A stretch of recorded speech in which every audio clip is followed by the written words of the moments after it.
Oke, saudara sekalian, kita yang lalu sudah membahas bagaimana iblis berperan untuk mau menghancurkan anak-anak Tuhan. Tetapi ternyata iblis tidak tahu bahwa waktu dia mau menghancurkan anak Tuhan, Tuhan mengizinkan itu, atau Tuhan menetapkan hal itu justru untuk tanda petik kebaikan bagi anak-anak Tuhan. Memang pada waktu mengalami penderitaan itu susah. Mengalami penderitaan itu tentunya tidak senang-senang ya. Tidak ada orang yang mengalami penderitaan itu bersenang-senang. Mengalami penderitaan ya dengan menderita. Tapi di balik semua peristiwa itu, Tuhan sedang mau menggenapi rencananya. Dan rencana Tuhan itu selalu indah bagi setiap anak Tuhan. Rencana Tuhan itu selalu indah. Dan indahnya itu bukan indah pasti nanti kita terlepas dari masalah hidup, pasti kita nanti misalnya kena COVID pasti sembuh, pasti nanti kalau kita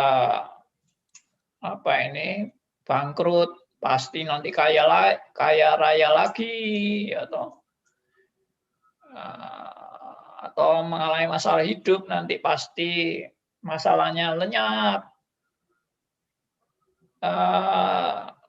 Bisa juga Tuhan bekerja dengan melalui kesembuhan, melalui dipulihkannya kekayaannya, ya, bisa masalahnya selesai semua dan dia hidup dengan sukacita juga bisa. Tapi ada yang nggak mengalami seperti itu. Ada yang mengalami tanda petik sepertinya jalan buntu. Jalan buntu sampai hal yang paling buruk yang terjadi yaitu apa itu hal buruk yang terjadi? Yang paling buruk ya kematian. Nah, jadi anak Tuhan itu juga tidak luput dari kematian. Sekali lagi saya tidak pernah saya memberikan contoh bahwa tanda penyertaan Tuhan adalah kita pasti sembuh dari COVID-19. Tanda penyertaan Tuhan adalah kita pasti tidak akan bangkrut. Tanda penyertaan Tuhan adalah pasti semua masalah akan selesai dan kita akan menang menghadapi semuanya. Saya tidak pernah mengatakan seperti itu. Karena ternyata dalam pergumulan anak-anak Tuhan, ya tidak sedikit yang tertulis dalam Alkitab, anak-anak Tuhan itu bisa dapat musibah bahkan sampai mati. Dan yang pernah saya tulis di Facebook, kita ini sepertinya kan takut mati gara-gara COVID-19 ini. Kita semua takut mati gara-gara COVID-19. Padahal kita ini sudah semuanya pasti mati suatu saat.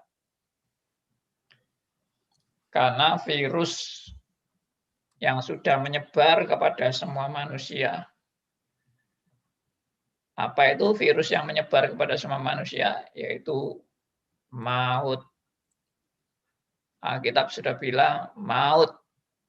Ya, karena dosa satu Adam, maka maut sudah menjalar kepada semua orang. Maka saudara dan saya pasti mati gara-gara virus maut ini yang sudah menjalar kepada semua orang. Semua orang pasti mati. Nah, kok baru sadar setelah COVID-19 baru sadar kalau bakal mati gara-gara COVID. Tapi kalau kena virus maut enggak peduli atau enggak mau tahu tentang virus maut ini. Dan orang tidak mencari penyelesaian dari virus maut kecuali disadarkan oleh Roh Kudus. Baru cari penyelesaian. Tapi kalau tidak disadarkan Roh Kudus, virus apa itu? Apa virus maut itu tidak dikubris itu. Nah, itu yang terjadi. Nah, jadi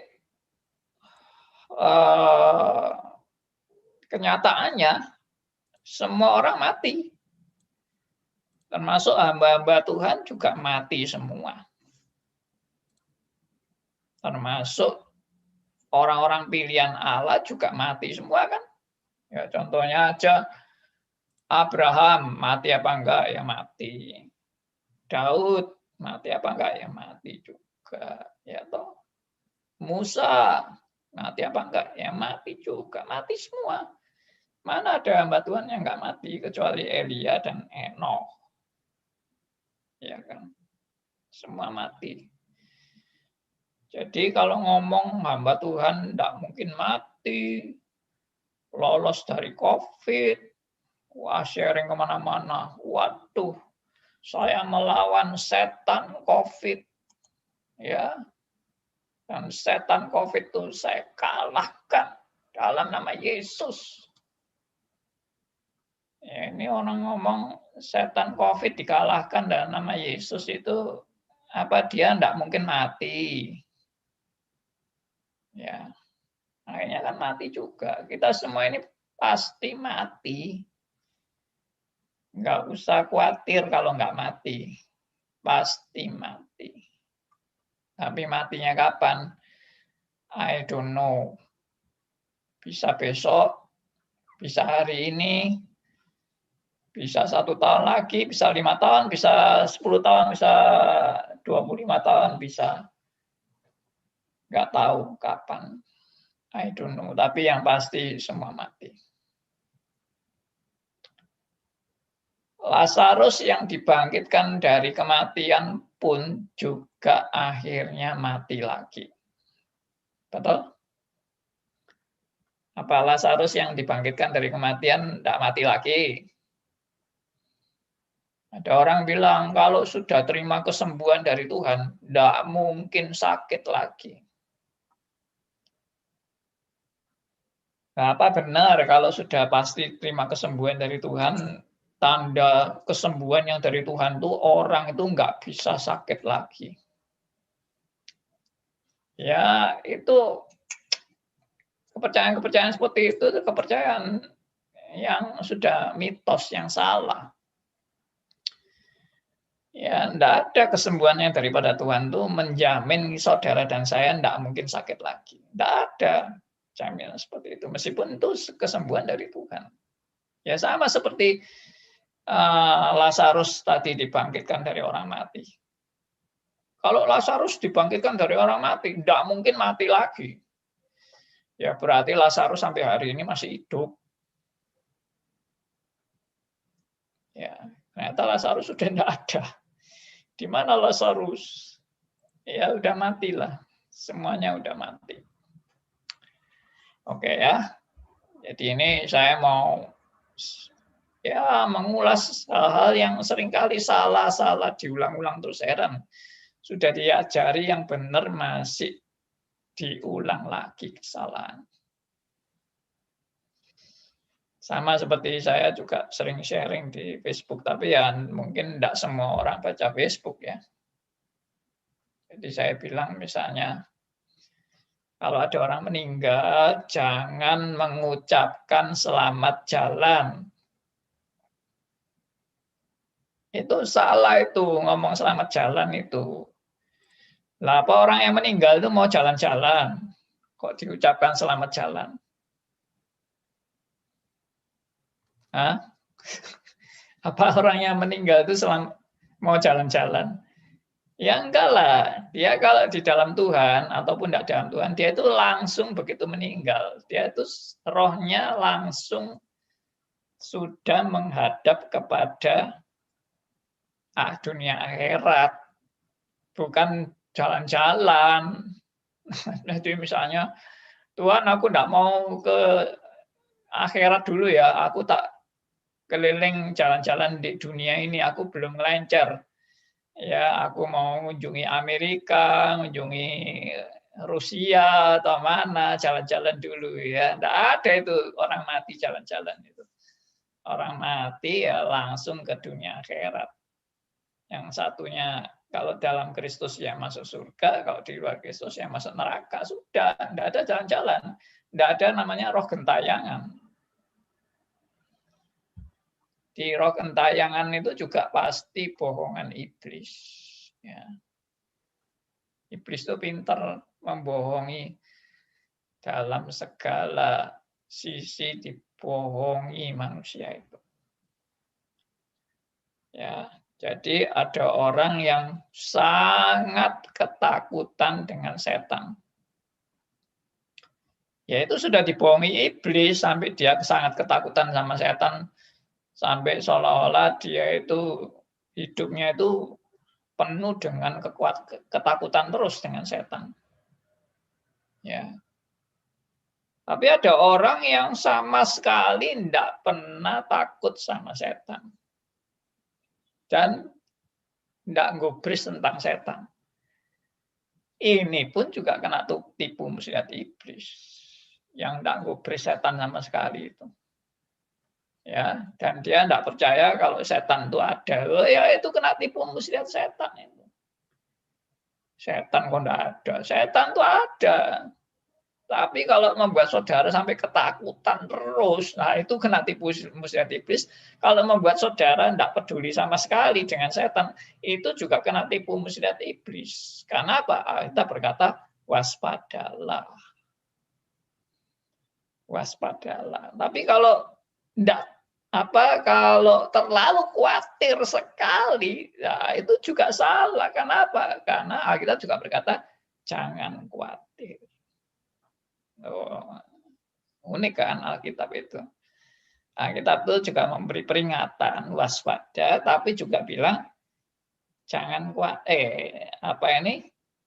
waspadalah, tapi yang di pihak yang lain Alkitab bilang jangan khawatir. Tapi ada orang yang mungkin nggak takut dan nggak khawatir, nggak takut dan juga nggak waspada, tapi dia di tengah-tengah. Ya santai-santai aja, hidup itu yang wajar-wajar saja. Jangan ekstrim kiri, jangan ekstrim kanan. Alias tidak panas, tidak dingin. Nah, itu. Tidak panas, tidak dingin artinya dengan kata lain suam-suam. Ya, suam-suam. Aku tidak mau terlalu ditakuti sama iblis. Aku juga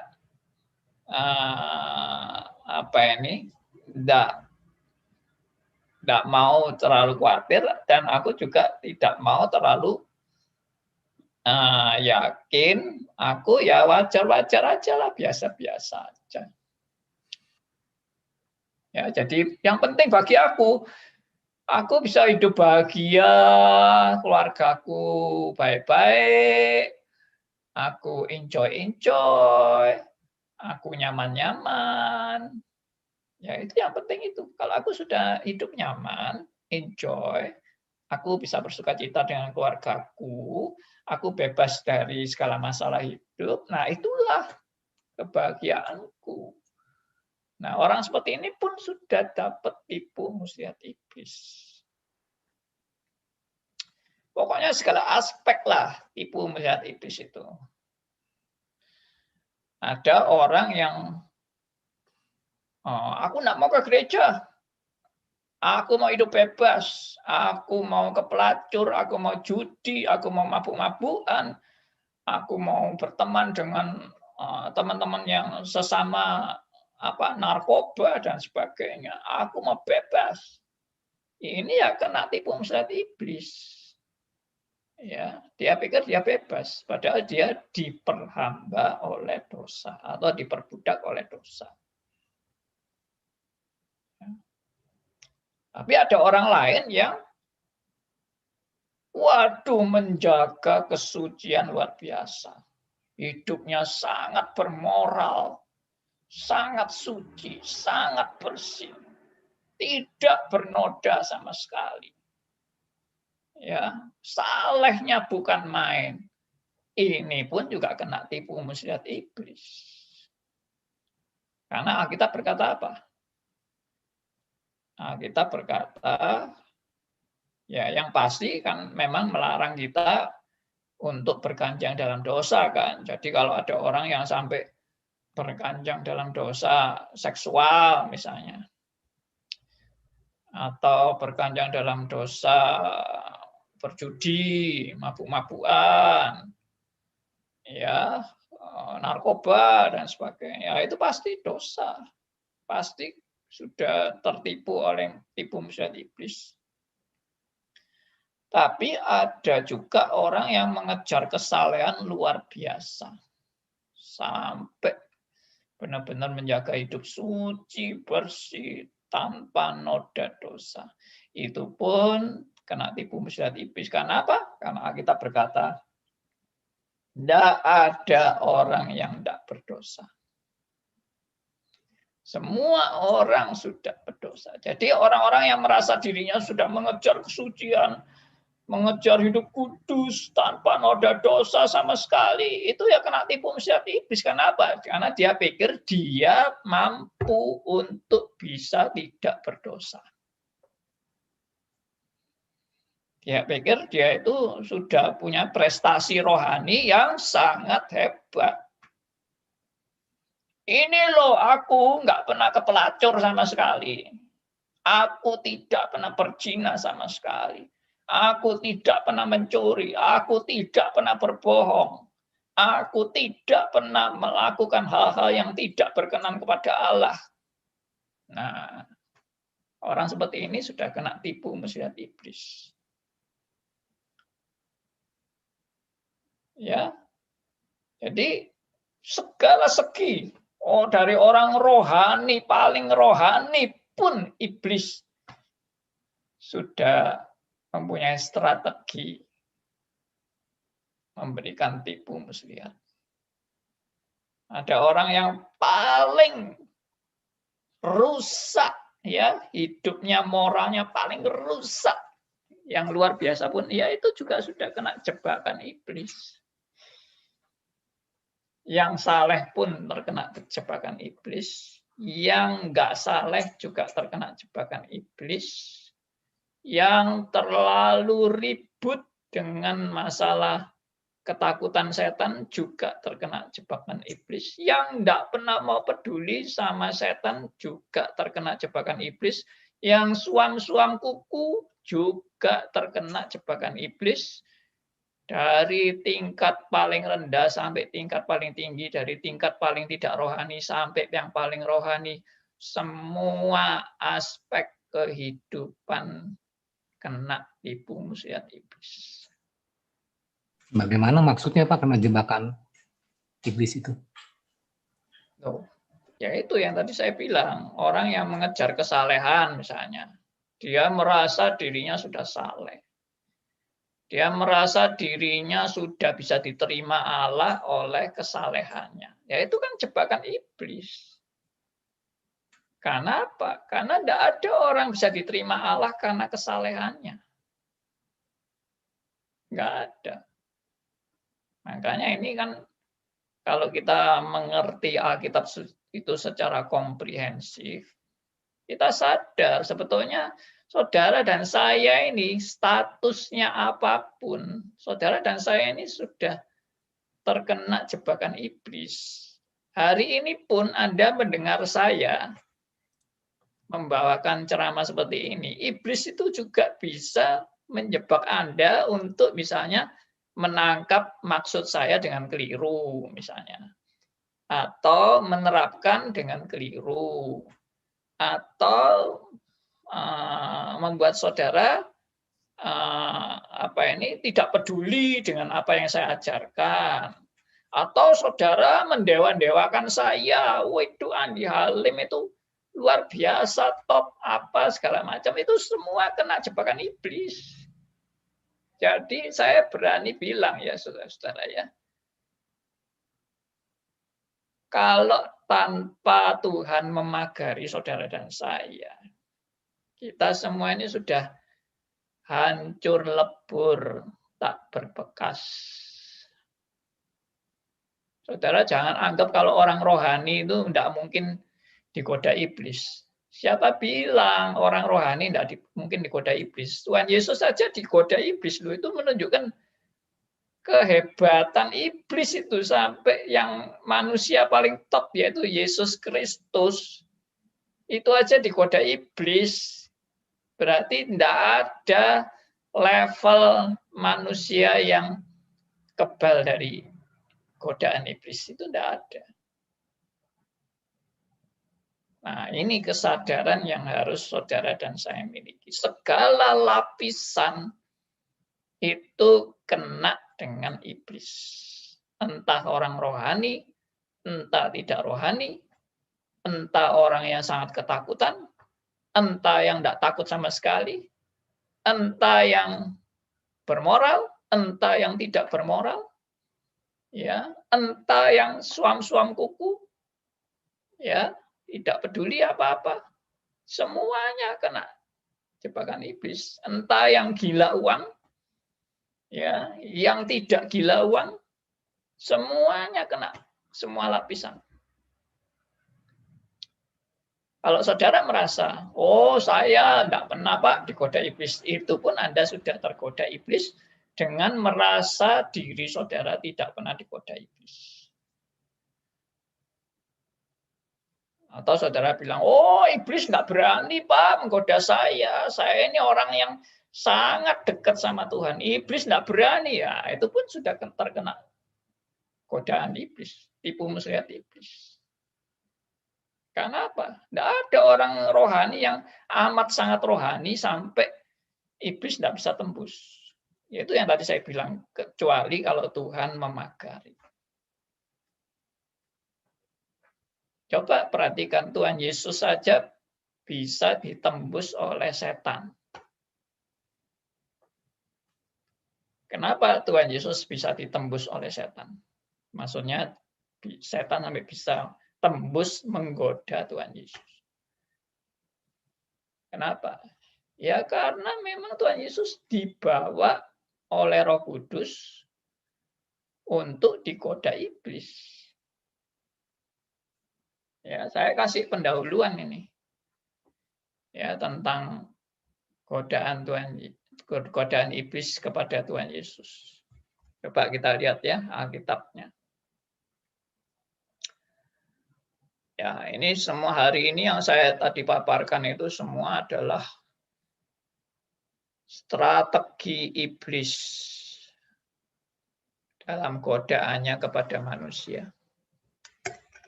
Ternyata segala lapisan itu digoda oleh iblis, tidak terkecuali siapapun. Dan tidak ada orang yang kebal dengan iblis, itu tidak ada. Satu pun tidak ada yang kebal dengan iblis, kecuali Tuhan Yesus.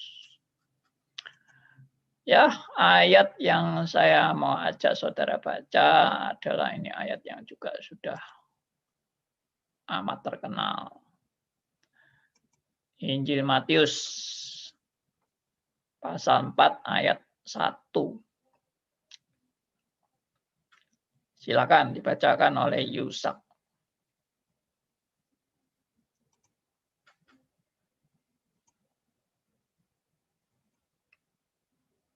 Halo. Ya. Oke. 4 ayat yang pertama, tetapi Yesus menjawab, ada tertulis, manusia hidup bukan dari roti. 4 ayat 1.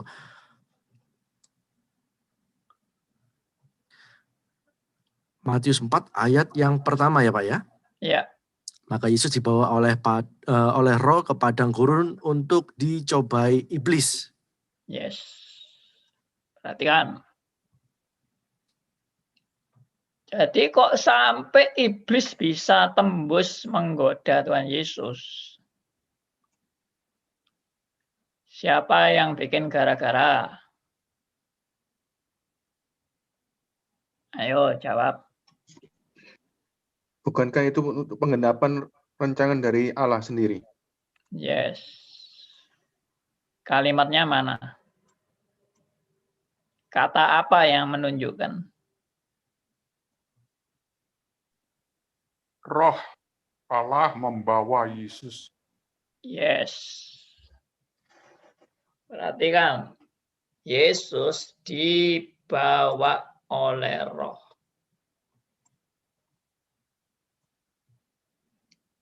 Jadi yang membawa Yesus siapa? Roh. Roh Kudus. Untuk diapakan? Dicobai.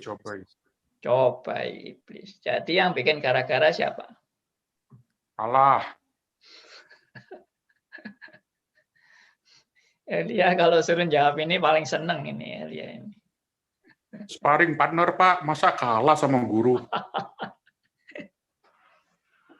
Oke.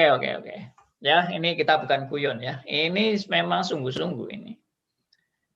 Dan jelas ini menunjukkan bahwa bukan karena kemampuan iblis dia sampai bisa menggoda Tuhan Yesus. Bukan. Saudara jangan salah ngerti. Iblis itu tidak punya kemampuan bisa menembus kekuatan Yesus Kristus, karena Yesus Kristus itu Allah yang jadi manusia. Bayangkan saudara, Allah yang jadi manusia ini digoda oleh setan. Jadi setan ini dapat kuasa dari mana ini kok bisa menggoda Yesus ini? Nah, karena rahasianya yang membawa Tuhan Yesus itu Roh Kudus sendiri. Jadi kalau Roh Kudus tidak membawa Tuhan Yesus di padang gurun untuk dicobai, ya tidak mungkin iblis bisa mencobai. Tidak mungkin. Biarpun iblis pakai segala strategi yang hebat, yang luar biasa hebatnya, kalau bukan Roh Kudus yang memang mempersilahkan iblis mencobai Tuhan Yesus. Jadi di sini kita bisa melihat ya, bahwa segala sesuatu ada di dalam kedaulatan Allah. Setan pun bekerja itu di dalam kedaulatan Allah. Ini sudah kita belajar perisa posisinya sampai berkali-kali kita bahas kebenaran ini. Jadi iblis sekali lagi adalah bukan lawannya Allah. Ya, iblis itu tidak ada apa-apanya dibandingkan Allah itu. Saudara jangan punya konsep yang keliru. Lalu saudara sampai ketakutan habis-habisan, ya, sampai saudara hidupnya penuh dengan kekhawatiran terus melawan iblis. Jangan salah mengerti. Juga jangan sok hebat atau sok pinter melawan iblis. Jangan, itu juga godaan iblis semua. Jebakan iblis.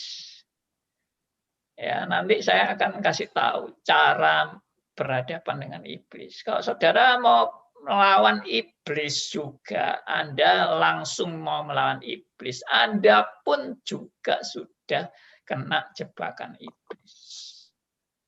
Siapa Anda yang mau jadi lawannya iblis itu? Anda itu siapa? Hah? Orang yang nggak tahu diri kan?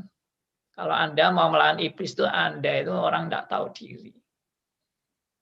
Ya, seperti saya kasih contoh yang lalu kan, saya mau melawan Mike Tyson.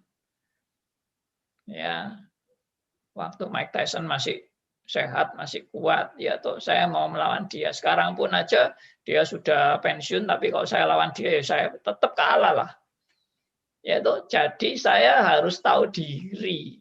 Kok saya mau melawan Mike Tyson atau petinju siapa sekarang yang top itu, saya lupa namanya. Kalau petinju-petinju sekarang ini saya tidak apa, dan saya tidak terlalu berminat menonton tinju ya. Jadi dengan kata lain, tahu dirilah. Anda kalau mau melawan iblis itu Anda harus tahu diri. Ya, jangan Anda jadi orang takabur yang sok mau jadi Tarsan yang melawan iblis. Tarsan aja kalah sama iblis. Apalagi Anda. Itu loh. Ya. Nah, tapi kalau sampai Anda tergoda oleh iblis itu pun, ya kita bilang apa? Tidak usah terlalu khawatir. Karena apa? Karena Anda itu sudah dipagari. Kalau sampai iblis bisa masuk, berarti memang Tuhan membuka pagar itu. Ya, itu sudah kita kasih contoh yang lalu kan, yaitu Paulus yang dapat duri dalam daging, yaitu utusan iblis yang menggocor Rasul Paulus. Tapi dikatakan yaitu supaya Rasul Paulus jangan meninggikan diri. Nah, coba itu hal yang sudah kita pelajari itu, waduh, memberi hikmat luar biasa bagi kita, pengertian yang luar biasa. Ya, pencobaan itu kelihatannya memang dari iblis, tapi yang mengontrol sampai semuanya bisa terjadi, siapa yang mengontrol? Siapa yang berkuasa? Siapa yang menentukan kontrolnya itu? Ya kan? Nah, perhatikan ini. Supaya aku jangan meninggikan diri. Dengan pernyataan-pernyataan yang luar biasa itu. Maka aku diberi duri dalam dagingku. Jadi tujuannya apa? Supaya jangan meninggikan diri. Kan baik ini, supaya jangan meninggikan diri ini kan baik. Ya, tujuannya baik kan, yaitu jangan sombong. Baik kan? Tapi untuk kebaikan ini, untuk kebaikan ini, aku diberi duri dalam dagingku. Untuk suatu yang baik, saya mengalami yang tidak baik. Dan yang tidak baik itu apa? Yang tidak baik itu dikatakan utusan iblis. Jadi yang punya tujuan baik siapa? Yang punya tujuan supaya jangan meninggikan diri ini siapa?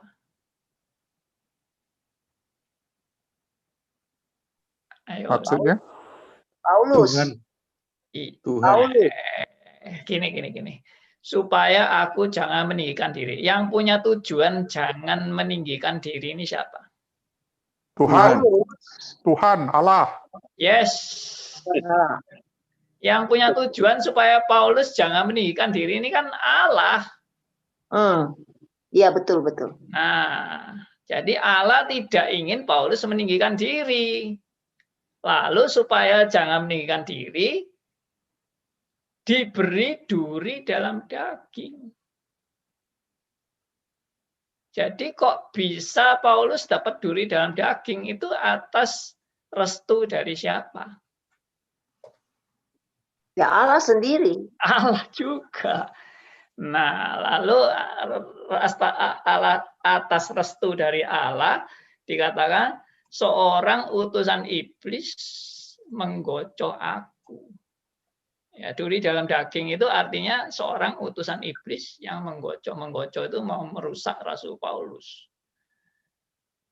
Nah, jadi dengan tujuan baik, ya, tujuan baik ini jangan meninggikan diri, maka datanglah utusan iblis. Luar biasa kan? Jadi di sini untuk mencapai kebaikan, Tuhan menetapkan Paulus mendapat duri dalam daging. Dan duri dalam daging itu ternyata memakai utusan iblis untuk menggocok Rasul Paulus. Nah, apakah di sini iblis itu bekerja sama dengan Tuhan? Ya pasti enggak lah. Mana ada kerjasama itu? Enggak ada. Iblis selalu ingin menghancurkan. Tapi Tuhan selalu ingin membangun anak-anaknya. Iblis mau menghancurkan anak-anak Tuhan. Jadi bukan iblis berteman dengan Tuhan atau Tuhan berteman dengan iblis, sama sekali tidak. Iblis ini memang nafsunya mau menghancurkan anak-anak Tuhan. Makanya di sini dikatakan menggocok. Tapi Paulus diberitahu bahwa tujuan menggocok ini demi. Ya, kalau tidak mengerti deminya ini, ya pasti Rasul Paulus frustrasi. Demi apa? Demi, ini diulang lagi, demi yaitu supaya aku jangan meninggikan diri. Ya, jadi ini semua menunjukkan apa? Kedaulatan Allah mengatasi segala peristiwa termasuk kerjanya setan. Karena Tuhan membuat setan mau menggoda Rasul Paulus untuk menghancurkan Rasul Paulus, tapi Tuhan pakai godaan setan itu supaya Rasul Paulus tidak meninggikan diri. Ya, dalam hal ini Rasul Paulus secara normal sudah berseru kepada Tuhan supaya utusan iblis itu mundur daripada aku. Itu suatu permintaan yang wajar. Semua orang juga kepingin supaya kalau iblis menggoda kita, ya kita kepingin Tuhan mengusir iblis itu kan. Tapi ternyata permintaan Rasul Paulus untuk supaya utusan iblis itu diusir, permintaan Paulus itu justru tidak dikabulkan. Ya, ini kan juga lucu kan. Kalau ada iblis itu biasanya mestinya diusir. Kalau ada iblis itu mestinya disingkirkan. Tapi ini Paulus mau ngusir supaya iblis itu mundur, malah Tuhan tidak mengabulkan permintaan Rasul Paulus karena Tuhan bilang, cukuplah kasih karuniaku bagimu, sebab justru dalam kelemahanlah kuasaku menjadi sempurna. Ini tujuan Tuhan. Jadi yang tercapai itu bukan tujuan iblis. Iblis ingin menghancurkan, tapi Tuhan justru mau untuk membangun Rasul Paulus. Maka yang terjadi bukan keinginan setan yang terjadi. Yang terjadi adalah maksud dan rencana Tuhan. Ya, makanya Tuhan jawabnya ini, cukuplah kasih karuniaku bagimu, sebab justru dalam kelemahanlah kuasaku menjadi sempurna. Ini menunjukkan kedahsyatan, kesempurnaan rencana Allah bagi anak-anaknya tanpa bisa diganggu-gugat oleh iblis. Jadi yang terjadi apa? Yang terjadi adalah rencana Tuhan.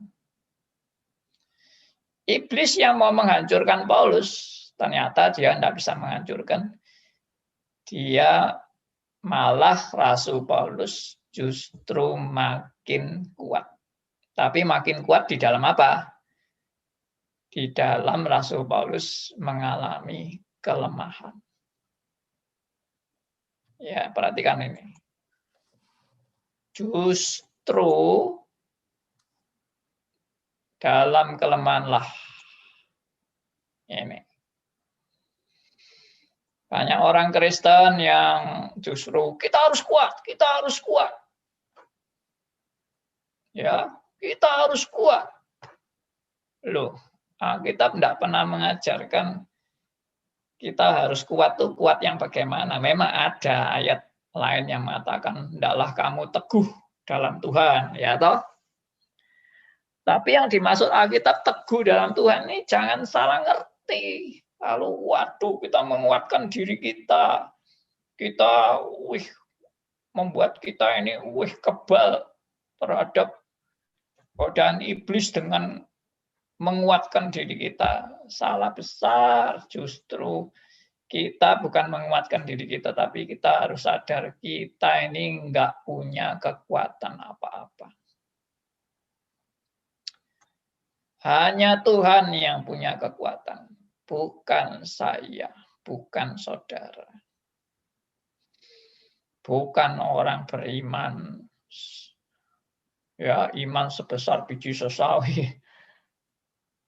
Ya, ada teman anak binaan saya di kerohanian yang dia sharing, saya ini cuma punya iman kecil katanya. Iman saya ini cuma sebesar biji sesawi. Langsung saya bilang sama dia, loh, iman sebesar biji sesawi itu sudah bisa memindahkan gunung, loh. Ya, kalau lebih besar dari biji sesawi bisa memindahkan pulau itu. Hebat sekali imannya itu. Enggak. Bukan Tuhan mau mengajarkan saudara, wih punya iman yang hebat, luar biasa. Memang ada di ayat Alkitab yang Tuhan tuh mengagumi iman dari perwira itu ya toh, yang anaknya disembuhkan jarak jauh sudah bisa disembuhkan. Tuhan Yesus tidak perlu ke anak buah perwira itu cukup dengan berkata dari jarak jauh langsung anaknya sembuh. Tuhan Yesus sampai dikatakan Tuhan Yesus terheran melihat iman orang ini. Tapi itu bahasa antropomorfis. Saudara kalau tidak paham tuh dipikir imannya orang ini hebat. Enggak. Iman hebat itu apa sih? Tidak ada iman hebat itu. Yang ada itu adalah manusia penuh dengan kelemahan dan kekurangan. Ya. Saya yakin banyak saudara yang baru menyadari kebenaran ini. Karena saya dulu juga merasa saya itu harus kuat. Tapi setelah saya belajar ya, Tuhan tuh kok malah menunjukkan bahwa manusia itu tidak ada apa-apanya. Bukan manusia itu kuat. Salah besar kalau saudara merasa saudara itu ada apa-apanya. Ada apa Anda itu? Ya, Anda itu nothing. Tapi kalau karena kasih karunia Allah saja, yang nothing itu menjadi something. Ya. Karena kasih karunia, bukan karena kehebatan Anda dan bukan karena prestasi Anda. Oke. Saya ulangi lagi di sini. Jadi dalam kelemahanlah, ini poinnya, dalam kelemahan ini Tuhan mau membuat saudara dan saya sadar bahwa saudara dan saya ini penuh dengan kelemahan. Dan sebenarnya natur Anda dan saya ini penuh dengan kesombongan. Makanya perlu dihajar. Saya ini ngakui juga, saudara ya, meskipun saya ini sadar seperti ini, saya sadar seperti saya sekarang ini dengan kebenaran-kebenaran ini, saya itu pasti masih punya kesombongan. Karena apa? Tidak ada orang tidak ada kesombongannya itu. Saya kadang-kadang merasa, waduh, saya ini lebih ngerti ya dari orang-orang lain. Wah, saya ini lebih reform ya dari orang lain. Kan sudah sombong saya seperti itu. Atau ada orang yang berkata, oh, aku nggak seperti orang-orang reform tuh yang sombong-sombong itu. Nah, kalau mengatakan aku sudah tidak seperti orang reform yang sombong-sombong itu, berarti dia merasa apa? Halo? Merasa lebih daripada yang lain. Lebih Merasa- hebat dari yang lain. Merasa lebih rendah hati dari orang reform yang sombong-sombong itu kan? Gitu. Jadi kalau Anda merasa sudah lebih rendah hati, itu Anda juga sudah kena jebakan iblis. Makanya saya tadi bilang, tidak ada level yang tidak kena jebakan iblis. Semua kena. Ya, saya ngaku diri saya sekarang ini sombong. Itu pun juga iblis bisa menggoda saya. Nah, kamu betul-betul rendah hati loh, kamu itu ngaku sombong itu. Nah, jadi kalau saya sudah merasa rendah hati karena saya ngaku sombong, wah, saya juga kena jebakan iblis. Artinya apa? Artinya itu saya tidak pernah kebal. Kalau bukan Tuhan yang melindungi saya, habis. Oke?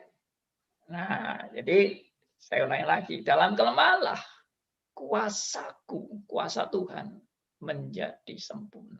Itu yang Tuhan mau itu. Ya, jadi saudara harus sadar, you are nothing. Tapi karena belas kasihan Tuhan saja, only by grace saja, Yes. menjadi something. Puji Tuhan ya, kalau kita boleh mengerti ini. Tapi juga jangan sombong lagi. Atau waduh, aku sudah ngerti sekarang ya. Aku sudah lebih dari orang lain yang tidak ngerti apa-apa itu. Mereka itu kok goblok-goblok, saya kok begitu pandainya. Nah, itu sudah terkena godaan setan lagi. Pokoknya sudahlah, akuilah bahwa kita sama setan pasti kalah. Sudah itu aja. Saya pasti kalah. Kalau bukan Tuhan yang membela aku. Habis. Ya, karena itu dikatakan oleh Rasul Paulus, sebab itu aku terlebih suka aku bermegah atas kelemahanku, supaya kuasa Kristus turun menaungi aku. Artinya Rasul Paulus bilang, ya aku sekarang tidak mau bermegah atas kehebatan diriku lagi. Aku ya terlebih suka aku bermegah atas kelemahan. Nah, banyak orang yang suka bermegah atas kehebatannya kan. Banyak orang bermegah atas kekuatannya, atas kelebihannya, atas karya-karyanya. Aku ini loh hamba Tuhan yang sudah berkorban segala-galanya habis-habisan. Loh, kelihatannya dia itu hebat ya, hamba Tuhan hebat ya. Dia bisa berkorban segala-galanya demi pelayanan. Aku habis-habisan. Ya, tapi dia tidak sadar itu. Dia sudah menyombongkan diri dalam pengorbanannya yang habis-habisan itu. Dan jemaatnya terkagum-kagum. Aduh, hebatnya hamba Tuhanku ini. Sampai mau berkorban habis-habisan. Luar biasa loh hamba Tuhanku ini.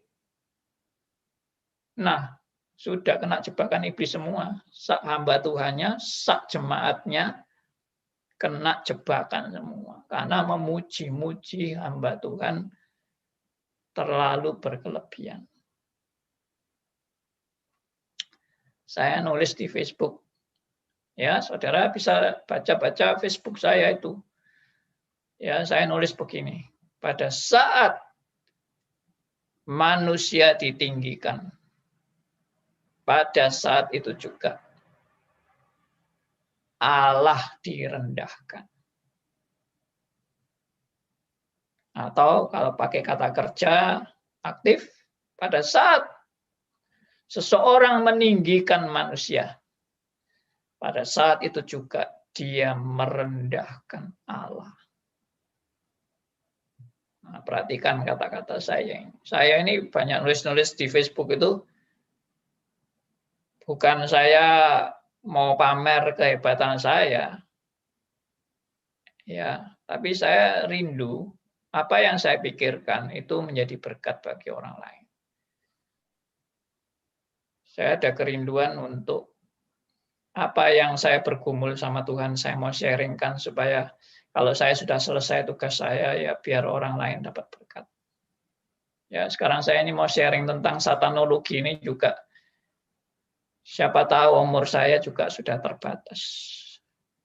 Ya, mungkin sebentar lagi saya dipanggil Tuhan. Tapi saya sudah mau membagikan semua ini kepada Anda. Ini saya bukan sharing-sharing apa ini enakku sendiri atau sakar PDW. Ini saya benar-benar banyak pergumulan untuk menerapkan bagaimana teologi reform ini dalam aspek-aspek hidup yang nyata. Saya selalu kembali kepada doktrin. Dalam hal ini pun saya juga bisa tergoda oleh iblis untuk sombong dan merasa diri saya lebih hebat dari orang lain, dan pendalaman saya ini sudah pendalaman yang melebihi yang lain. Bisa juga saya sombong. Tapi saya sadar memang tidak ada manusia yang tidak sombong. Ya kita akui aja, aku memang orang sombong kok. Aku memang orang seringkali merasa aku orang hebat. Tapi aku juga seringkali disadarkan, kamu ini bukan apa-apa. Ya, yang kamu rasa kamu sombong, kamu ini dibandingkan orang lain, ya kamu itu enggak ada apa-apanya. Iya, saya juga sadar. Semua ini bukan karena saya, tapi semua karena kasih karunia Allah. Ya itulah, aku bermegah atas kelemahanku, supaya kuasa Kristus turun menaungi aku. Makanya Rasul Paulus setelah ini apa? Di ayat 10. Karena itu aku senang dan rela dalam kelemahan. Diulang lagi. Ya. Jadi Paulus bermegah dalam kelemahan. Ini bermegah dalam kelemahan. Ya toh? Lalu diulangi lagi. Aku senang dan rela dalam kelemahan. Di dalam siksaan, dalam kesukaran, dalam penganiayaan, dalam kesesakan, oleh karena Kristus. Ya, karena apa? Supaya bukan aku merasa diriku yang hebat, bukan aku merasa yang aku berprestasi. Semua adalah karena kasih karunia Allah. Puji Tuhan, kalau saudara dan saya diberi pengertian seperti ini. Sebab jika aku lemah, maka aku kuat. Aku lemah, aku lemah, aku lemah. Maka aku kuat. Karena kasih karunia Allah, bukan karena akunya. Ya, makanya ada lagu yang saya pernah nyanyikan yang lalu, minggu lalu. Aku berserah, aku berserah. I surrender. Ya, I surrender. Saya berserah. Saya sudah tidak ada apa-apanya di hadapan Tuhan. Saya terlalu sombong. Saya terlalu merasa diri saya hebat dan luar biasa. Aku bukan apa-apa. Nah itu. Ya. Saudara pernah membayangkan enggak kalau saudara mau mati bagaimana? Ada bayangan. Kalau menghadapi kematian bagaimana? Ya, saya beberapa kali membayangkan itu dan sering. Karena saya banyak bergumul dengan kematian. Ya, saya bayangkan orang menghadapi kematian itu begini. Kayak orang tenggelam. Tenggelam kena tsunami misalnya. Waktu Anda kena tsunami, ombaknya itu mungkin 10 meter. Anda langsung terseret. Kira-kira waktu Anda menghadapi ombak yang langsung menghantam diri Anda, terseret gara-gara ombak 10 meter itu, kira-kira yang terpikir waktu itu dan Anda sedang tenggelam, apa yang Anda pikirkan? Pasti kan pikirannya, bagaimana aku bisa lolos dari ombak ini, iya kan? Itu pikirannya, bagaimana aku bisa lepas dari maut ini. Aku harus sekuat tenaga, akhirnya meronta-ronta, bergerak sampai pokoknya apapun kita mau jangkau, kita mau memegang sesuatu, sampai akhirnya berapa menit sudah lemes. Mungkin 1 menit aja sudah lemas. Sudah tidak bisa nafas. Dan pada saat itu sudah tidak berdaya lagi. Ya, mungkin 2 menit, 3 menit sudah tidak berdaya, sudah mau pingsan. Lalu apa yang Anda pikirkan? Tidak ada jalan lain toh, kecuali berserah. Ya sudah, mau apa lagi? Anda mau teriak-teriak, tidak bisa teriak-teriak. Tidak ada yang dengar, mau di dalam air mau dengar apa. Anda mau pegang sesuatu, Anda sudah tidak punya kekuatan apa-apa. Jadi mau apa waktu itu? Berserah aja. Saudara pernah bayangkan nggak orang yang di pesawat mau jatuh? Ya toh? Dalam ketinggian 30.000 kaki, pesawat Anda mogok, lalu jatuh terjun bebas. Kira-kira apa yang Anda mau pikirkan? Anda teriak-teriak, Anda lari sana, lari sini, Anda mau pegangan, atau Anda mau ke pilotnya, atau mau kemana? Apapun yang Anda mau perjuangkan, pesawat Anda sedang mau terjun ke bawah dan hancur lebur. Anda bisa apa? Ya cuma berserah kan, mestinya gitu. Ya sudah, semua serahkan sama Tuhan karena aku lemah dan hanya Tuhan yang kuat. Oke, itu sedikit membayangkan kematian. Ada orang yang bilang, Pak, jangan ngomong-ngomong gitulah, nakut-nakuti orang. Ya, saya lebih baik ngomong gitu daripada saya ndak ngomong, tahu-tahu Anda mati tanpa Anda siap. Dan Anda mati dengan Anda menyalahkan Tuhan. Ya kan? Jangan, kita percaya bahwa waktunya kita mati itu sudah tepat. Tidak ada kesalahan dari Tuhan. Dan tidak ada mati belum waktunya. Itu tidak ada. Meskipun kita sedih, tadi Pak Hendarto juga cerita, temannya yang dianggap anak sendiri itu ternyata meninggal. Ya sedih kita. Apalagi kalau melihat keadaannya serumah kena semua. Sampai bayinya yang baru umur berapa itu sudah juga kena COVID. Sangat menyedihkan. Dan saya sendiri tadi juga cerita dulu murid saya di UK Petra, suaminya baru meninggal. Siapa yang senang kayak gitu? Pasti susah, pasti menderita, pasti berat. Saya sendiri pun membayangkan kalau saya sendiri yang ngalami bagaimana. Meskipun saya sudah usia lanjut seperti ini, tapi kalau ada keluarga yang meninggal ya sedih juga dong. Ya, tapi ya itu yang Tuhan mau. Aku lemah, Aku ini memang lemah. Dan hanya karena anugerah Tuhan saja aku boleh menjalani semua ini. Ya, puji Tuhan. Hidup di dunia ini cuma sementara kok memangnya. Kita cuma mampir aja di dunia ini dan sebentar lagi akan berlalu. Makanya saya bilang jangan khawatir. Jangan khawatir apa? Jangan khawatir kalau enggak mati.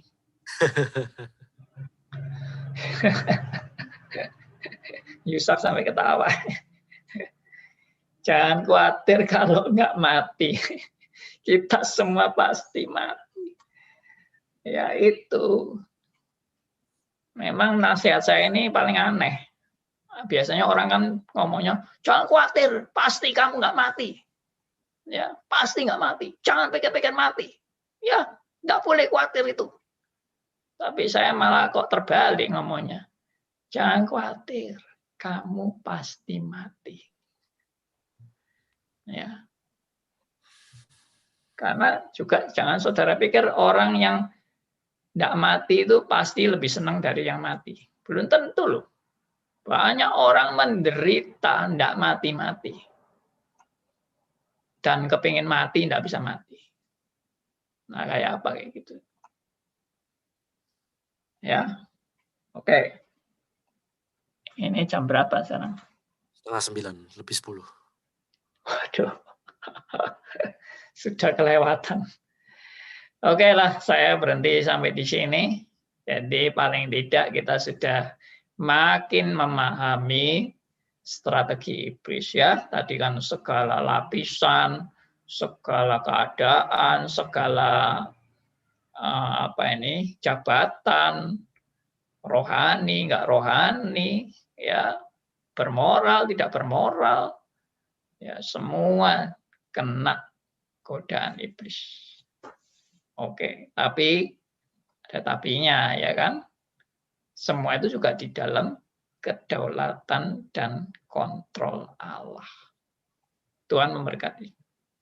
Amin. Baik, bagi para pendengar yang mau bertanya bisa langsung lewat WhatsApp di 081357901628 atau bisa lewat live chat di YouTube ya di Stris Spasi Ngagel. Tadi ada Pak Liman yang mau bergabung, silakan Pak Liman. Malam Pak Andi. Malam. Saya ada 2 pertanyaan yang sederhana Pak. Iya Pak. Satu Pak Andi bilang daripada Paulus justru dalam kelemahan ada kekuatan. Saya lihat ada satu gereja Pak ya. Gereja itu bertahun-tahun, puluhan tahun, tetap ya gitu aja jalannya Pak. Menyesatkan banyak orang. Apakah itu apa maksudnya di balik itu Pak? Saya nggak tahu. Kenapa gereja itu, saya nggak sebutkan nama gereja, tapi saya tahu ada gereja satu yang 20-an tahun ya ajarannya menyesatkan banyak orang Pak. Apa maksud Tuhan untuk kenapa ada gereja itu berdiri gitu Pak? Itu pertama. Kedua, kalau hamba tua tadi bilang ada yang ada yang memuja-muja Pak Andi, itu juga termasuk apa itu? Jebakan Pak? Jebakan iblis. Nah, ada hamba Tuhan sekarang tuh dia senang pada hamba Tuhan sehingga dia niru-niru khotbahnya, gaya bicaranya, semuanya ditiru semua. Sehingga apa itu jebakan iblis apa enggak? Ya, oke. Tadi apa yang pertama itu? Gereja, Pak. Gereja bertahun-tahun. Oh iya, menyesatkan. Bertahun-tahun menyesatkan. Ya, yang Tuhan mau tunjukkan adalah ya ini saya kan cuma memikirkan kemungkinan ya. Kemungkinannya adalah ya Tuhan mau tunjukkan bahwa yaitu lalang selalu bersama-sama dengan gandum. Karena Alkitab sudah memaparkan bahwa lalang memang disengaja bertumbuh bersama-sama dengan gandum. Gandum dan lalang bersama-sama. Jadi kalau saudara melihat ada gereja yang berpuluh-puluh tahun masih menyesatkan jemaatnya dengan ajaran ngawurnya, ya sudah, ya justru itu ujian bagi anak-anak Tuhan untuk mengerti mana yang benar, mana yang salah. Dan untuk melatih anak-anak Tuhan untuk peka dan berhati-hati terhadap ajaran-ajaran yang makin lama makin menjebak, ya, supaya banyak orang yang tersesat. Tapi saya percaya itu pun demi kebaikan. Kalau tidak ada serangan, tidak ada godaan yang seperti itu, ya orang Kristen merasa aman-aman aja kan. Tapi dengan adanya serangan-serangan itu, nah kita waspada kan. Kita lebih menekuni kebenaran dengan sungguh-sungguh. Nah, itu maksudnya itu. Ya, tadi yang kedua apa? Hamba Tuhan niru-niru itu, Pak. Oh, niru-niru. Iya.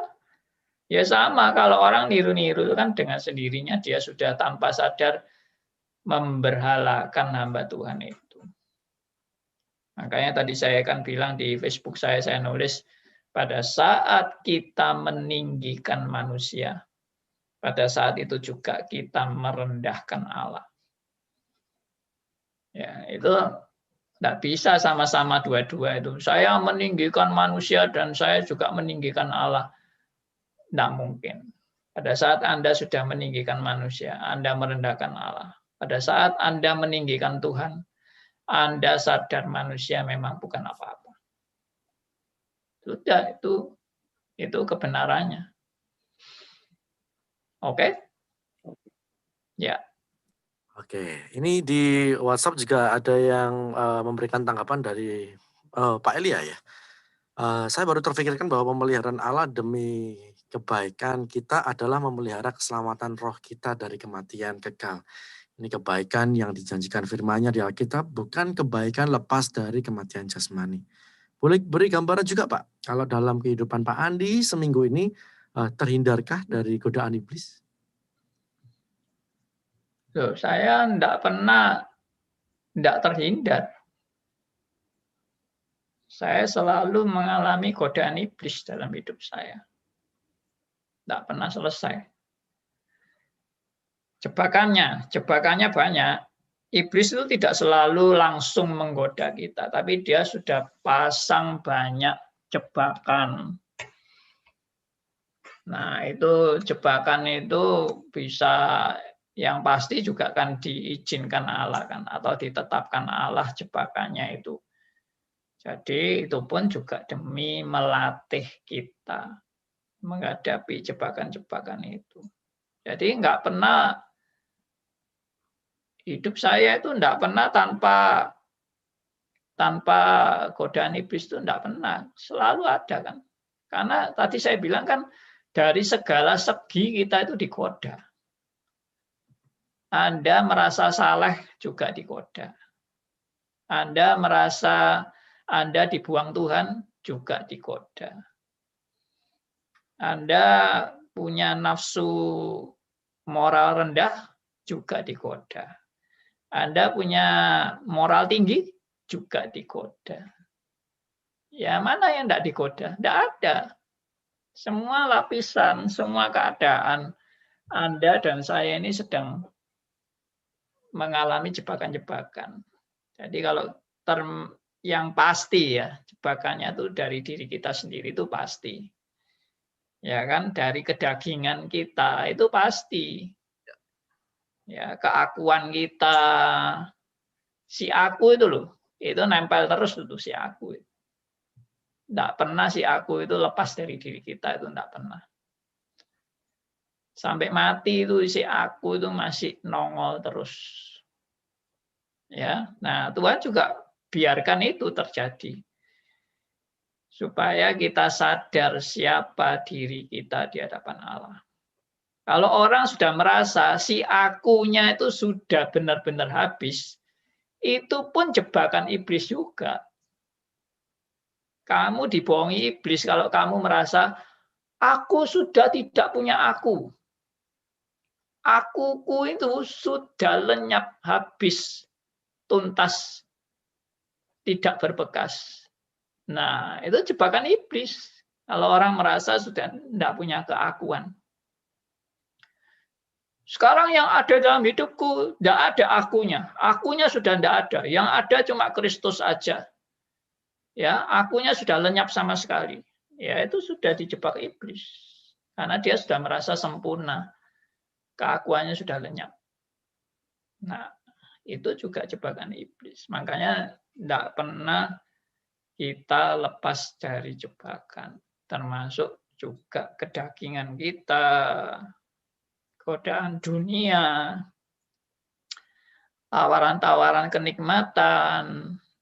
Ya, saudara pikir jadi hamba Tuhan itu lepas dari godaan. Malah tambah seru godaannya. Ya, ini sedikit joke juga ya.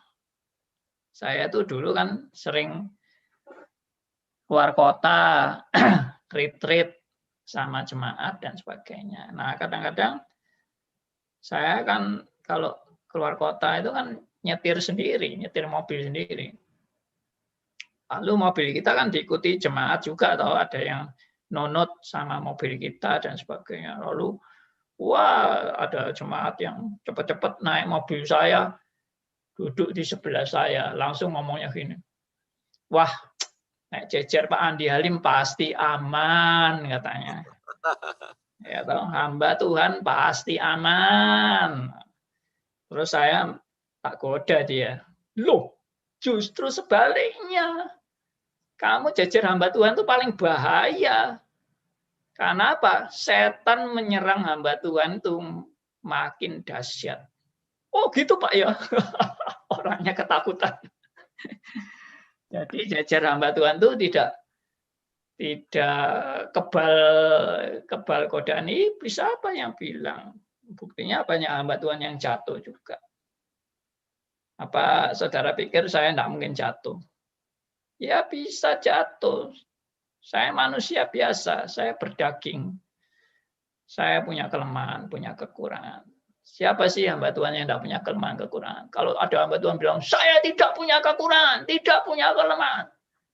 Nah, itu juga sudah kena jebakan iblis. Ya. Itu loh. Jadi jangan merasa Anda hebat. Itu aja. Kita ini bukan apa-apa. Kembali lagi, only by grace. Pak Andi, Ya, Pak Andi menggoda orang yang di sebelahnya. Pak, itu kan berarti Pak Iblis ya Pak ya? saya mengingatkan dia, jangan merasa kalau di sebelahnya hamba Tuhan itu aman, karena dia kan punya konsep yang salah. Dipikir hamba Tuhan itu tidak mungkin ada kecelakaan, tidak mungkin kena musibah. Ya siapa bilang? Ya toh? Oke. Oke, Pak Andi, oh silakan Bu Patrick. Bu Patrick. Pak Andi tadi bilang, iya, Pak Andi tadi bilang tuh Allah yang cari gara-gara bahwa Yesus untuk dicobai iblis. Iya. Emangnya Allah sengaja atau gimana? Tapi bukan Nah, tadi kan dengar ini kan ayatnya yang saya bacakan loh. Dengar. Iya, maksudnya bilang siapa yang cari gara-gara? Allah maksudnya yang cari gara-gara ya maksudnya. Enggak, ayatnya. Kalau Saya pakai itu, ayatnya kan ayat gimana Pak? di Matius 4 ayat 1. Matius 4 ayat 1. Nah, coba Bu Patrick bacakan Matius 4 ayat 1. Yang maka Yesus dibawa oleh Roh ke padang gurun untuk dicobai iblis gitu. Yes, yang bawa Tuhan Yesus siapa? Roh Kudus. Iya. Jadi kan yang cari gara-gara kan Roh Kudus. Iya, tapi kalau seandainya para pendengar mereka bilang, loh kenapa Roh Kudus mau cari gara-gara gitu dengan Tuhan Yesus, membawa Yesus iblis gitu nah. Pasti ada maksudnya. Nanti saya jelaskan itu maksudnya, tapi tidak sekarang. Ya, nanti saya mau tuntaskan itu godaan iblis kepada Tuhan Yesus. Tapi enggak sekarang, ya. Karena Iya. waktunya enggak Cuma cukup. kalau lihat di maksudnya di ayat-ayat berikutnya, pasti kita juga mengerti. Mungkin melalui ini Tuhan juga mau ajar ke kita bagaimana menghadapi juga kalau seandainya kita dijebak oleh iblis, kita jangan mau serang dia dengan kekuatan kita sendiri, sedangkan Tuhan saja harus memakai firman Tuhan, apalagi kita gitu. Ya. Itu. Tapi sekali lagi juga jangan keliru lagi. Nanti kita mau menyamakan diri kita dengan Tuhan Yesus. Tuhan Yesus itu tidak mungkin bisa dijatuhkan. Ya, justru karena Roh Kudus pasti tahu bahwa Tuhan Yesus tidak mungkin jatuh, sehingga dia bawa untuk dicoba iblis, sehingga ketahuan bahwa iblis itu kuasanya tidak ada apa-apa gitu. Iya. Itu salah satunya. Iya. Oke, makasih. Pak Andi, saya ingin mempertajam saja. Begini, Pak. Pada saat Pak bertanya di acara ini, kan begitu, ada seperti kuis kemarin dan tadi seperti apa. Saya langsung berpikir begini, Pak. Saya sudah tahu jawaban yang benar. Dan jawaban yang benar itu saya sampaikan. Saya bisa terjebak oleh iblis. Woi Elia, kamu hebat, kamu anak didiknya Pak Andi, tahu begitu ya. Nah, kalau saya tahu menyimak dari penjelasan Pak, itu merupakan jebakan iblis juga. Berarti kalau ada pertanyaan, saya diam aja ya, walaupun saya tahu jawabannya. Apakah seperti itu? Ya, kalau Anda diam aja juga terjebak oleh iblis juga. Wah, berarti jawab salah, enggak jawab salah. Berarti memang kita salah di hadapan iblis gitu ya Pak ya. Thank you. Tidak, kita selalu salah di hadapan Allah. Dan memang selalu kalah di hadapan iblis. Memang kita tidak pernah menang kok. Yang membuat kita menang kan cuma karena kasih karunia-Nya. Bukan karena kehebatan saya. Iya kan? Iya Pak, betul Pak. OBG kembali lagi OBG dan OBG kan gitu ya Pak. Iya. Jadi kalau Anda tanya, lalu Anda sombong, itu wajar, tapi kesombongan Anda akan di tanda petik akan menjadi berkurang kalau Anda menyadari saya bertanya ini karena only by grace, gitu. Karena anugerah Tuhan. Bukan karena saya lebih hebat dari orang lain atau saya ini juga tidak ada apa-apanya kalau Tuhan tidak memberi anugerahnya. Nah, itu yang perlu terus-menerus disadari. Terima kasih, Pandi. Terima kasih, puji Tuhan. Oke. Kalau ada yang mau bertanya di Zoom, satu pertanyaan terakhir ya, langsung aja bertanya di malam hari ini atau bisa lewat WhatsApp. Tanya, Pak. Oh, silakan Pak Yohanes. Ya, Pak Yohanes. Pandi, saya mau menanyakan hal yang waktu itu Roh Kudus membawa Tuhan Yesus ke iblis untuk dicobai. Itu kan sudah tahu, si iblisnya sudah tahu itu Allah, bukan tandingannya. Terus juga dikasih jatah 3 kali, dia udah tahu nggak bisa apa-apa, gitu kan. Terus juga Tuhan Yesus pada waktu disalib, si iblis maju lagi. Kan sudah tahu itu Allah, bukan tandingannya. Banyak yang bilang itu Pak, ngapain sih gitu-gituan kayak sandiwara aja Pak. Jadi sebenarnya maksudnya apa itu Pak dicobai Tuhan Yesus itu? Nah, itu saya sudah kasih penjelasan bahwa waktu iblis menggoda Tuhan Yesus, dia memang sudah tahu bahwa Tuhan Yesus adalah Allah, tapi Allah yang menjadi manusia. Nah, pada saat Tuhan Yesus mengosongkan diri sebagai manusia, iblis berperisa posisi bahwa Tuhan Yesus pada waktu menjadi manusia, dia bisa jatuh dalam dosa. Makanya Iblis semangat sekali di dalam mau menjebak Tuhan Yesus. Ya, tapi iblis nggak tahu kalau Tuhan Yesus tidak mungkin jatuh dalam dosa. Itu iblis tidak maha tahu. Di dalam Tuhan Yesus menjadi manusia, iblis taunya Yesus mungkin dan dimungkinkan jatuh dalam dosa. Jadi iblis tidak tahu, bukan maha tahu. Dia tidak maha tahu.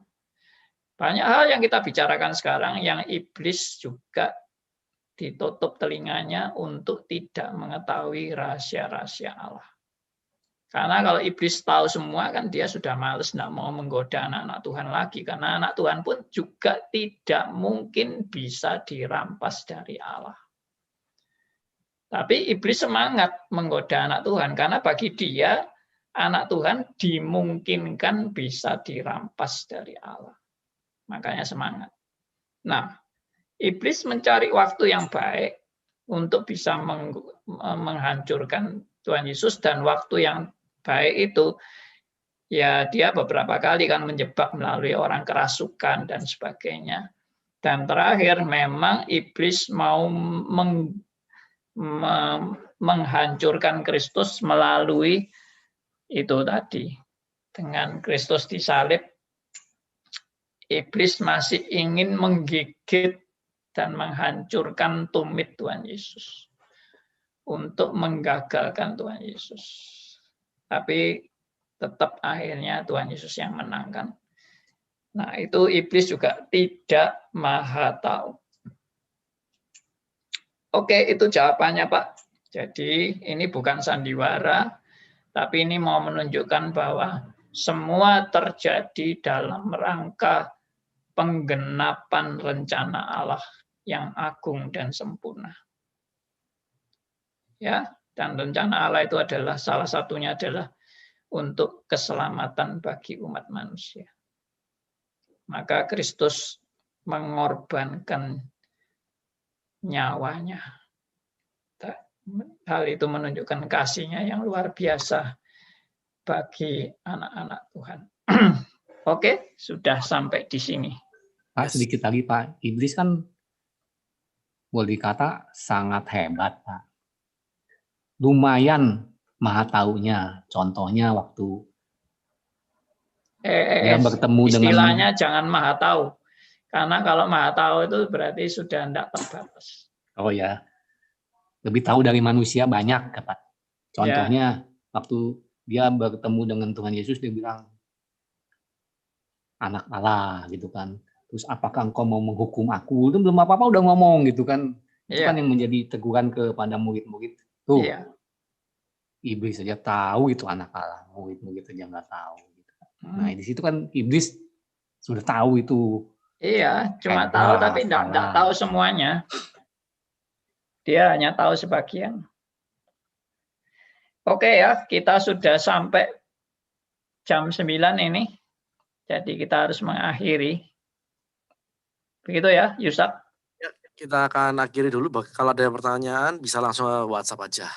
Dan nanti kita akan bahas di hari Kamis di program acara Question and Answer jam 19.30. Ya. Tutup dalam doa Pak Andi Halim. Jadi supaya Anda tahu semua bahwa semua acara kita ini direkam di YouTube. Yes. Anda semua bisa mendengar kembali di YouTube dan bisa mempelajari yang lalu-lalu juga bisa dilihat di YouTube. Ya, YouTube-nya itu YouTube Stris Ngagel. Oke. Ya, channel Stris Ngagel. Mari kita berdoa. Terima kasih Tuhan, anugerah-Mu yang selalu menyertai kami, melindungi kami. Dan meskipun Tuhan juga yang menetapkan untuk kami boleh mengalami dicobai oleh iblis, tapi kami percaya Engkau Allah yang lebih berkuasa dari semuanya. Dan Tuhan juga punya tujuan demi kebaikan anak-anak Tuhan. Di dalam kami mengalami semua itu, kami dilatih, digembleng, dihajar, supaya kami sadar kami bukan apa-apa. Supaya kami sadar kami ini sebenarnya lemah dan tidak punya sama sekali hal yang bisa diandalkan dari diri kami sendiri. Kami diajar Tuhan, supaya kami sadar semua ini karena kasih karunia Allah, bukan karena kehebatan kami. Terima kasih Tuhan, kami serahkan seluruh pendengar radio RMC dan rekan-rekan semua yang mendengarkan lewat Zoom, lewat YouTube, dan aplikasi radio RMC, semuanya Tuhan berkati. Terima kasih, kami berdoa untuk acara selanjutnya pada hari Kamis, tiap hari Kamis dan tiap hari Senin. Tuhan berkati semuanya. Dalam nama Tuhan kami Yesus Kristus kami berdoa. Amin.